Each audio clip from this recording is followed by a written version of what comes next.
Does anybody remember the alien encounters and the alien phenomenon that was the late 80s and early 90s? You couldn't turn your television on, you couldn't open up a newspaper without hearing something about aliens and alien encounter. And, you know, I think without question, if you look back and study any of that stuff, and it's very fun. There's nothing really more fun than a conspiracy.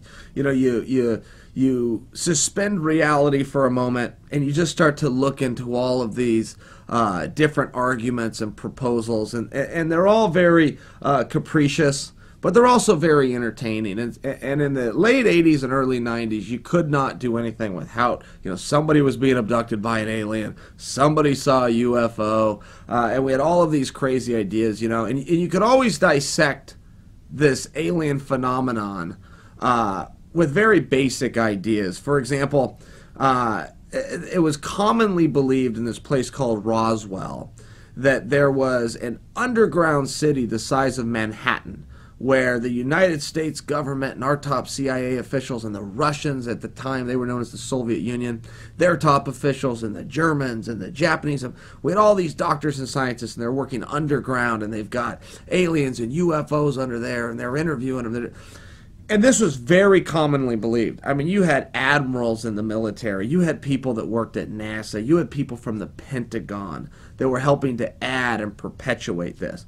And if you would ask the most basic of questions, which was done by a friend of mine who I talked to and consulted on this book, the genius Jacques Vallée.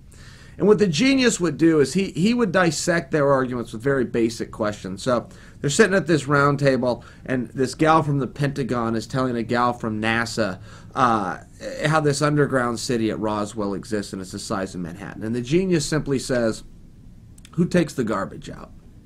And they all stop talking and they look at him. Say, what? And he says, well, if you have a city the size of Manhattan, it must produce a lot of garbage. So who takes the garbage out? Who brings these people their newspaper each day? How do these people get water? If there's no roads and no streets and it's this underground city no one knows about, how do they get food? How do they get sunlight? They obviously can't grow anything underground. Who takes their garbage out? And no one, of course, had an answer. And they ignored his most basic of questions and just jumped right back on the topic of, well, there's this underground city the size of Manhattan, with absolutely no proof, no photograph, no witnesses that were ever there, and of course never an alien that they could produce. And the phenomenon continued. So what you can really learn from this, you have to understand, I'm a sociologist, I have a degree in sociology.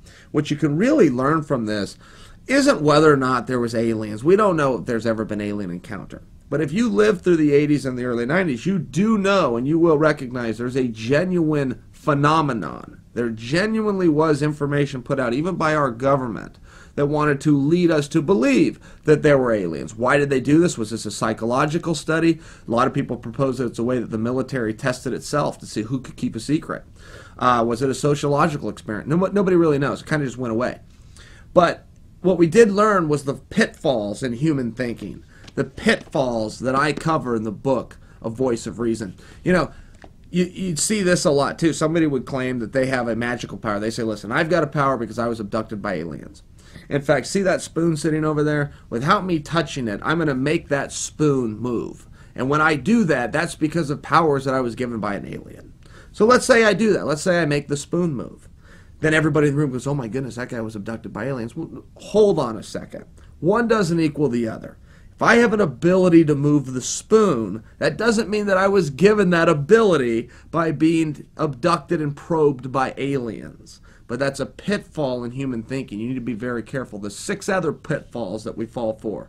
Page 201, Voice of Reason.